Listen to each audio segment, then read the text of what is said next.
Gentlemen, in the last 30 days, I've put 28 miles on these Grant Stone brass boots. Let's get into them. Hey friends, Charles from the Gentleman's Journey here, and today marks the beginning of a really good thing. Check out these boots. These are the Grant Stone brass boots. It's in that dark Burgundy Kudu leather from Charles F. Stead. Guys, they put a really good lug outsole on these boots, making them what I think is gonna be the perfect fall winter boot for me. So as I go along in this video, of course, we're gonna talk about the build quality, the construction, all the materials used, a little bit about the company, and much more. Hang back, because I'm taking them on several adventures, taking you guys with me as I break them in. Stick around to the end, because I'm gonna talk about what I think of these boots through the first month of good hard use.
So thank you so much to Grant Stone for sending these boots out. Collaborations like this really help the channel. Now friends, I think this makes such a wonderful fall into winter boot for several reasons. You know, it's a 6-inch boot. It has amazingly durable leather. It doesn't have a gusset in the tongue, but what I think this would work really good for is going back and forth to work. Say you have an office job or something, if it's a casual wear, this would work good in most of y'all's jobs. With that traction on the outsole, I think it's gonna go into the winter, to the ice and snow really well. And honestly, this leather is so durable, it's gonna handle some of the harsh environments that we throw at it. Now friends, this is a Michigan-based company. There's a really neat, unique history on their website. I encourage you guys to check that out. Over there, you'll find more about the history of the owner of the company, and then his father and grandfather were into boots as well. So some neat stuff going on there. But guys, it's Michigan-based, and they make the boots in China. So that's why I lose some of you guys, but I'm hoping with a bit of my reputation here on YouTube and some of the stuff I get into,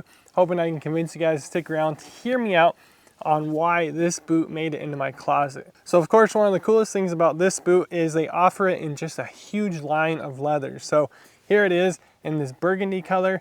There's too many colors to mention. I'll have some of them going for you, but you can really get this thing looking exactly how you want it. You know, they run this antique brass hardware, comes with these leather laces, which are holding up well as I continue to wear them. Down the vamp and then onto the toe, you'll see that MocToe stitching. All that stitching there is hand stitched, and then you're gonna see a Goodyear welt, which is what you're looking for. Down in the guts there, I'll call it, it has the Barbor welt, and you can learn more about that company. It's a US based company. This leather here is gonna be Charles F. Stead. So this is an antelope leather, and my understanding is that they're natural, kind of running free antelope in eastern and southern Africa that folks get permits to go hunt them. Usually it's because there's too many in the area, so they're actually clearing out the antelope population. They get that leather, obviously turn it into all these exotic colors. One thing this leather is known for is having different marks, different indentations. So this isn't something you get if you want a perfectly even leather across the way for like a dress boot. You're buying this because of kind of the story, because of the animal, the life it lived, and some of the patterns that come out on it are very unique. The inside has a liner, and that's gonna be kip leather, and that is another reason why I think it just makes a really good winter boot. It's not lined. Of course, you can get like a thin slate or a wool lined boot. This isn't gonna be that, but it has that liner in there, just giving it another layer. Through the midsole, guys, again, we talked a little bit about the construction here. You can see on the outside, you got a stacked heel with one piece of leather. It's not gonna be a huge drop. It's gonna be a shorter drop, but you're gonna see there's just a mild arch built into it. And then on the inside, you have a layer of veg tan leather liner. Then you have a cork bed, a steel shank, and then more of the veg tan for the midsole. So we've talked about some of the construction of this boot, but it's all built on what they call the Floyd last. So the Floyd last is gonna be a little bit roomier in the toe box. It's gonna be a little bit more snug on the heel, and then have a little room through the midsection, but it's also gonna have more volume in the height of it too. So you check out some of their other lasts. They have the Leo. They have a bunch of lasts that they work with over there on Grant Stone. So when you talk about the last, of course, it moves you into sizing. In terms of sizing, I'm right at a 12 on a Brannock device. So my right foot is gonna be 11 3/4, essentially we'll call it, and my left is right at 12. It changes if you're sitting or standing, but that's the general rule for me. So I call myself a 12 Brannock device because you're not gonna get a pair of boots unless they're bespoke to fit my shorter foot. You're always gonna make sure it fits your longer foot. So I'm a 12 and I got these guys in 11. And I was very happy with how much room I had. So essentially from my tennis shoe size, I sized the whole size down, and I do that a lot. I do that in a lot of Red Wings and whites and other stuff like that. Something that a lot of you guys are gonna like about this boot though, I got it in 11D, they have it in 11E, and then 11EE. So they have it in different wide widths. For some of you guys, I hear a lot of complaints. I just put out a video on some Thursday Explorer boots that it just isn't wide enough for some of you guys.